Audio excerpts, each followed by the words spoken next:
Hello and welcome back to Take a Knee with Mike and JD. I'm JD. And I'm Mike. And today we're going to be discussing Week 7 of the 2022 NFL season. So it was a bit of a heartbreaking week for both of us. Our teams played some pretty bad games, I would say. Yeah, absolutely. I'm at a bit of a loss as to what can even be done with the Packers this season. There just seems to be so many issues. The first half we seemed to go okay. Just nothing really in the second, and just it's, I've watched the game back a few times now, and there are definitely issues from the rookie receivers and that, and we really are skint at receiver now. Come into the season pretty bare, and with guys like Cobb being out, Christian Watkins is out with really having done nothing so far. Sorry, not getting Sammy Watkins confused, but look, I just there's definitely are issues there. Like there's been some drops and that kind of stuff, but I think our biggest issue is Rodgers at the moment, which is such a disappointing thing because he's on such a big contract. He is he is really the leader we need right now, but it's not happening. There's so many times people are open which he's not throwing to them, or he's overthrowing, or he's underthrowing, and look, I just think he's outside of that. He's just not been a leader. You look at guys like say Patrick Mahomes, who is already one of the best in the game, but he's organising because they got a whole heap of new receivers this season. He organises extra kind of throwing practice at his own house and that. That's probably part of that is just the extra practice and to get reps together, but also that's like a real bonding thing. You know what I mean? Right. If you're a new receiver that's come into this organisation, you're like, my quarterback is having me over and making sure we're all on the same page. That means a lot. Whereas, Rodgers is more concerned about going on the Pat McAfee show and saying about how that's the best part of his week and all this kind of stuff. And that might be, just him being honest, and that might be not a really big thing. But I think from a fan's perspective, at the very least, to see how poorly we're playing when the talent we have, we should not be playing this poor. And watching Pat McAfee's show and having Rodgers say this is the best part of his week, that's not what I want to hear. What I want to hear, the best part of his week is after a loss, is getting back in there, working with the guys, focusing on getting better. Even if that's not fucking true, that's what I want to hear as a fan. Right. Because,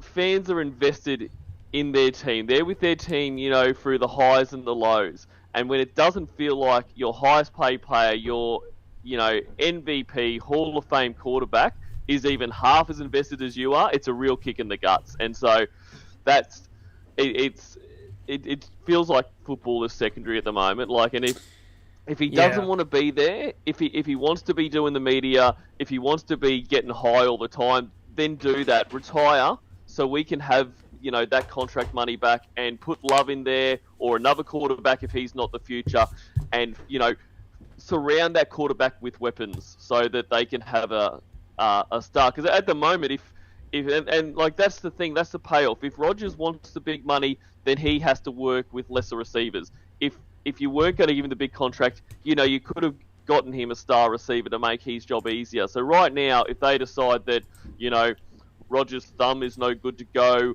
or they just decide, hey, look, we need to change something up here. Love is coming into a situation which is just going to be a disaster for him. So, it's a really disappointing time at the moment, and you look at the defense and you think they get, but the defense is great in the first half, and the simple fact of the matter is they're gassed because they are coming out and they're doing their job. They're getting pick sixes, they're getting turnovers, and then the offense is coming out going for a 3 and out, and they're straight back on the field, and it's just Right. not tenable. You can't be on the field that much. It doesn't matter if you're the number one defense in the league. You cannot be on the field as much as they are, and do the job. And that's another criticism I have of Rodgers, is that he's disrespecting the defense, because there are times where he just needs to get that first down. Like, it's third and short, and like always, he's looking for the big play down the field where he just needs to go, okay, look, this isn't happening for us. We need to put it underneath to Aaron Jones or Dylan to get us over. Let's just get that 2 yards. Let's get another set of downs, because at the very least, if we don't get another set of downs after that, it's at least giving the defense a few more minutes to get the air back in the lungs. So it's a disaster at the moment, and I going to be watching the Bills game, with my fingers over my eyes, I think. Yeah, just like where the Steelers was a few weeks ago, your next 4 to 5 games are against pretty tough opponents, whereas the earlier part of the season was supposed to be easy. You had the Jets, you had the Commanders, like you had these teams that you're supposed to beat, the Giants, and you come out and you don't really play that well. And that's to your right. point, it doesn't feel it feels like, I don't want to say that Aaron Rodgers doesn't care, but it just kind of comes off like there's no motivation, and it's all about, it's kind of like whataboutism, and it's everybody else's fault but himself. Like, he's sort of not looking that he has around 100 passer rating. He's 11 touchdowns, 3 receptions. That's pretty good, but when you are the Hall of Fame quarterback, you're a generational talent. One of the best quarterbacks in the last 20 years. You need to go out and say, this is my fault, and I need to, get in there. We need to work better. Clearly, if something isn't working, we need to work at it. But especially have him at his end of his career, after he should know this, being a starter for nearly a decade and a half, to come out and say, it's the best part of his week. Like you said, the best part of your week should be getting those things corrected and right in practice, instead of, going on Pat's show and just sort of talking about getting high on ayahuasca and all this other bullshit. Well, yeah, and throwing the receivers under the bus. And look, yes, the receivers have issues and that, but I mean that's not what a leader does. Like in sport or in anything. Like they take responsibility and accountability, and even through his own eyes, he cannot be happy with his game. Like, you know what I mean? And I'm not saying he should be going on there and saying, look, it's all my fault. I've got no answers. And because it's not. That isn't the truth. It's not all his fault. It's every aspect of the team. Even like the O-line, it's their fault as well. It's everyone's fault. But to go on there and not take any blame and throw these young receivers under the bus, it's just it's unacceptable. And that's what I like. To me, it feels like he's checked out. To me, it feels like he thought he had a few more years in his career, so he signed this contract, and he's just not. It's not easy anymore. He probably doesn't have that drive anymore, which every athlete gets. Every athlete, except Tom Brady, apparently, gets to the point where, this isn't fun anymore. The hits hurt more than they did when they were younger. Getting up each morning is a bit harder. Like, there's in the NRL over here, there's a commentator who was one of the better players in the game, Gordon Tellis, and he often tells a story about when he knew that it was time to hang him up, and he still had 2 years left on his contract, but it was that kind of stuff. Every morning it's a bit harder to get up. You're not looking forward to going into training. You're kind of thinking, oh, geez, this again. And he always recounts this. The time when he knew was he was sitting on the bus, because when he'd go to the game, that would be the best time of his week. Going to the game, you're getting pumped up. You're thinking about going out there with your mates. And for the first time, he was sitting on the bus going to the game, and they were driving past a pub, and he was looking at a few blokes sitting out the front of the pub having a beer, and he thought, I would give anything to be those two. And that was when he knew. And I feel like that's where Rodgers is at, but he just he won't come out and say that. But yeah. There's a lot of issues. In summing up, we've got a lot of issues, and I think it's quite symbolic that this game will be on Halloween Eve, or will Halloween for for me over in Australia, because I think it is going to be an absolute horror show. Well, I did have this written down, but I guess we can get to it right now. So the big news, at least the last week or so, is that the Packers are trying to trade for a wide receiver. So, you have a lot of injured wide receivers. You have a lot of inexperienced wide receivers. So, as far as the trade market, the two big guys are Jerry Jeudy with Denver and obviously Chase Claypool here with Pittsburgh. And then, the only other two guys, like the big names, as far as instead of spending draft capital going out and sign, you have Will Fuller, who from what I remember, the Packers really wanted a few years ago. This every 6 months, this is the story that we're about to sign Will Fuller. Right. we'll probably sign him when he's injured and in the last year of his fucking playing career. Well, yeah, and speaking of injured, OBJ is linked to the Packers, but he's obviously still recovering from a torn ACL, and he won't necessarily be ready till way late in the season. So, no, I don't. I mean, I would like OBJ. I think he'd be really good, but it makes no point to sign him this season because he's really a tilt at the Super Bowl guy in terms of his injury recovery, and if we don't get help soon, we're not going to be in the playoffs, so it's a pointless signing at this point. As far as, I guess, just to pivot towards the Steelers, sort of mix these two things in before I go on my rant. Chase Claypool, he's second-round pick. He has one more year on his deal. How the Steelers are playing this year, either 2-5. They have to get on a hot streak, and they really would have to dig themselves out of the hole to not only get a winning season or not a non-losing season, but also to get to the playoffs. So, if the Packers come and offer you, 2 third-round picks or a second and a fourth or something like that, I don't see how the Steelers would pass that up because. You can obviously see how well George Pickens has been adjusting to the NFL and the great catches he's making and all those things. And Chase Claypool, he had a great rookie year, but he just kind of doesn't have it. He is more of a sort of a name at this point. And now he is a big wide receiver. Maybe he's one of those guys that a change of scenery may help. So if the Packers are offering them, 2 sort of early to semi-round picks or 3 mid-round picks or something like that. If the Steelers are kind of rebuilding, I would take those picks, invest in your offensive line, or use those picks to trade up in the first round and get an offensive lineman. So, at this point, I would much rather them trade Chase Claypool because I just think that out of anybody on the team right now, he's low cost as far as salary cap because he's on his rookie deal. So a lot of teams would be interested in that, especially the Packers, who are hindered by the cap a little bit. But you're also not really. He's at his most value right now. I think he was just coming off one of his best games. But he just hasn't been, and that also has been part of the Steelers' offense where they just really haven't been kicking in the gear with our 2 quarterbacks. But right now, I'm in the boat of, if they offer you multiple picks, I would say pull the trigger and trade them to Green Bay because now you could use those to help actually build in need because you don't need another wide receiver right now. You have 2 really good ones in Johnson and Pickens. You could also use those. The Steelers are really good at picking wide receivers in the 2nd, 3rd, 4th round. So I would say take what the Packers are offering. Look, I agree. I mean. There was reports that the Steelers were after the Christian McCaffrey deal. I mean that surely that is just negotiation tactics. Right. I mean I would be. Don't get me wrong. I'd be ecstatic with Chase Claypool, but he's not Christian McCaffrey trade deal worthy. And I think even the Steelers must know that.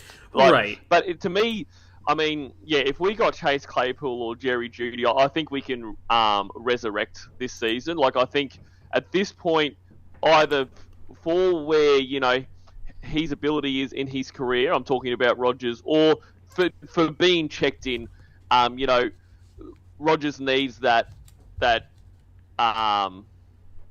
star receiver. You know what I mean? I think that if we got a Jerry Jeudy or a Chase Claypool, that would reinvigorate him. Right. To an extent. Right. I think it would show him hey, we're giving you what you want. We're giving you, so please, get motivated here, kind of.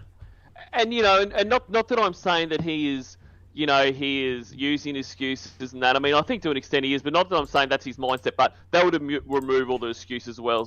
He would know he can't be going on the media tour saying, I've got no help at wide receiver if we're bringing in a Jerry Jeudy or a Chase Claypool. Right, you're going out and spending. And I think as you put it so well, I think it makes sense for both teams. We need that receiver, and Pittsburgh, I mean, are starting to build really well, but it's you're not in a Super Bowl window. You know what I mean? So you could, and your receivers are good, and like you say, you pick receivers really well. So you could use those picks much more than you could use Chase Claypool going forward. So I think it makes sense for both teams. So hopefully, both teams are thinking the same way.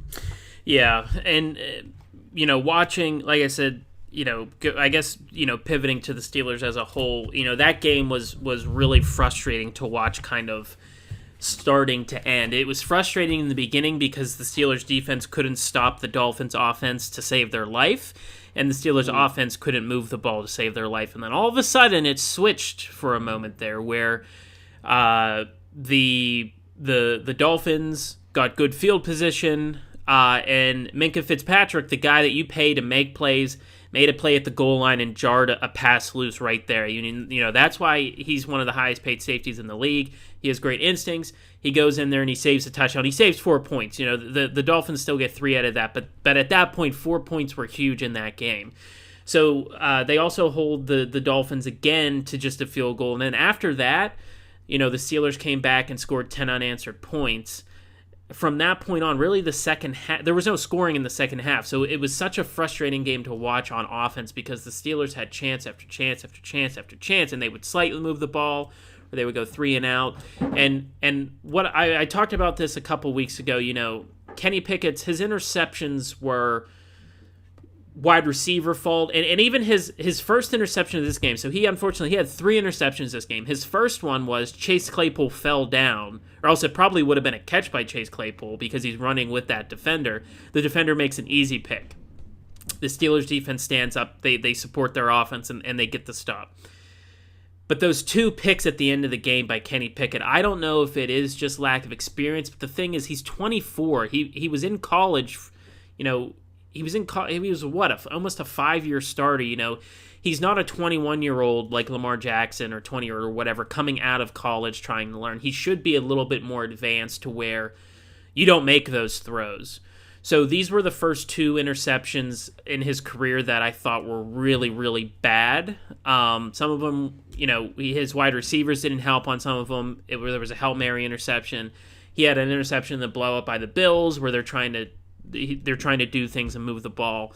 But these 2 picks, especially the one to end the game where somehow the Steelers get the ball at their 10 and they drive down to Miami's 30 with 25 seconds left. You have a chance to score a touchdown and win this game. Instead of running the ball where he had a large chunk of the field open to him to where he could pick up a lot and get out of bounds, he decides to throw it into double coverage and it was easily picked off. So if they were 5-0 coming into this game or 4-1, I would be more concerned. But the fact that they are 2-5, I would rather those mistakes come right now and learn from them than sort of being in the mix right now and making these bad mistakes. So I think they need to. It's funny. I still think they need to stick with Kenny Pickett. I think he's very smart, and I think he knows how to learn from his mistakes. Obviously, if you look at his stat line, I think he's 2 touchdowns to 8 or 9 interceptions right now in his young career. That looks really bad. Like I said, some of them weren't really his fault, but still, he needs to adjust to this. This was the first time I was actually really disappointed in watching him play, especially in the second half. But then, like I said, on the other side, the defense, they dropped 3 interceptions. That game could have been totally different as far as points-wise had the Steelers not dropped. It wasn't like, they tipped it off the hand. 3 Steelers players caught the ball and dropped it off of 2 passes. That could have crazily changed the game because they could have returned it down to whatever, or pick six, got a field goal out of it. So as a whole, the team is pretty disappointing. And what I really liked was there's video of Tomlin really destroying them on the sideline, getting the offense and sort of giving it to them. You never really see Tomlin sort of lose his cool in public. You never see it on the sideline. You never see it. He'll get chippy and kind of get, kind of smart with some reporters, which is fine. But he never does that as far as showing it for cameras to catch. So the fact that he did that really shows how frustrated he is with his team right now. And I think that a lot of people like to say that he doesn't care because he doesn't show his emotions on camera. I would rather a coach do that because, you don't really know what he's thinking because he doesn't wear his emotions on his sleeves. He waits till he's in the locker room to talk to these guys. But the fact that he gave it to them on the sideline really shows where they are right now and what they need to do. So they've been in this situation before. They've been 2-6. They've been 2-5 before, and they've rallied. Obviously, they had a Hall of Fame quarterback in Ben Roethlisberger to come and lead them back. But it's, how is this players going to react? So I'm very interested this week to see, they're coming to play the undefeated Eagles on the road. And, ever since I've been alive, the Steelers play like shit in Philadelphia. So I'm not very excited about this game coming up. They usually get their ass whooped like 33-3 or 42-10 or something. But, maybe they could be the spoilers. They were the undefeated team a few years ago that got beat by a bad team in Washington. Maybe they can do it to Philadelphia. So, Pickett needs to figure out these interceptions. The defense, I was pretty impressed on how they adjusted a lot. They really sort of shut down a lot of the wide receiver and the run game. But like you said, and like we've been saying all season, when your offense is going 3 and out and you're putting your defense out there for 40 minutes a game, and that's just game time, 40 minutes of game time, that's going to kill your defense. And so the fact that the Dolphins couldn't score more points was a testament to the defense standing up and making those adjustments.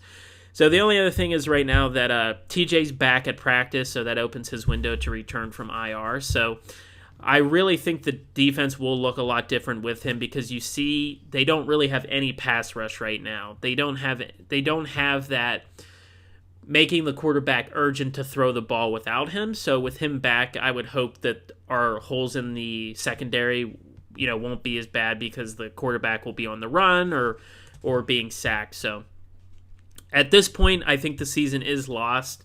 Not that I don't think that they could come back and get a winning record, but I really want to see them build for the future here. So it's kind of disappointing. This is the first time, at least, in my teenage and adult life, that the Steelers have really been bad. They've never had a losing record under Tomlin. So obviously, we've been a spoiled franchise, but I'd be interesting to see how Tomlin does with a rebuilding franchise because he took over a franchise that had just come off a Super Bowl and had a Hall of Fame quarterback already. So, and again, the interceptions, like I said, if you look at Aaron Rodgers' first season starting, he had a ton of interceptions. Big Ben had a ton of interceptions. Andrew Luck had a ton of interceptions. So it is an adjustment period. So right now, off the bat, doesn't mean that Kenny Pickett will have a bad career, but I think you would want him to learn from it right now. So it's gonna be, I think, a long and depressing season right now. Hopefully, though, they can at least beat Baltimore twice, and that'll make me feel better. It's it's a bit of a difficult season so far. Other than that, the other big headline from this week is that the Colts are going to bench Matt Ryan, which it was kind of weird to me because, you make a trade for him, you continue your QB carousel, and he did his second to last game. It was his best game as a Colt, but then they go out and lose to Tennessee. So it is weird that you have him and you're not going to use him because they said that they're going to bench him for the rest of the year. So Matt Ryan is the backup right now. So it's not that they're just going to bench him for one game. They're benching him, I think, for Earling, I think is the quarterback's name there in Indianapolis. And also Mac Jones, your favorite Mac Jones, got his starting job back over Zappy after they got the shit kicked out of him by the Bears last night, or 2 nights ago. Not for long, though. Yeah, apparently, maybe. But it'll be an interesting week. The trade deadline is almost here, so I think we'll probably have a lot more to talk about next week, especially where our teams sit next week. The Steelers lose again, they will be out of it. The Packers lose again. They are just a half game out of the playoffs, but you continue to lose, it's not going to go well. So, no. I think by the end of the trade window, we'll know a lot about probably a fair few teams and how they view this season. But especially the Packers. If if by the time this the deadline's done, if they don't come away with a receiver, and I'm not talking about picking up a free agent or someone that was a rookie that was cut, or they don't come away with a Claypool or a Jerry Jeudy or to I guess given the injury and OBJ quite not, but then it shows they're just putting a pin in this year and figuring out. But I think if we don't come away with a receiver in the trade deadline, I think this is a sign that this is definitely Rodgers' last season in Green Bay, whether that is retirement or whether that is moving on somewhere else. And they're just going to can this year and hope to get some help for Lovell or another quarterback going forward. So it'll be interesting. Yeah, I think we'll have a lot to say next week. So yeah, absolutely. Thanks for joining us today. If you haven't subscribed, please consider subscribing. Please let us know how you think down in the comments, and also like this video. So thanks again for coming. I hope you have a nice day. Thanks, guys.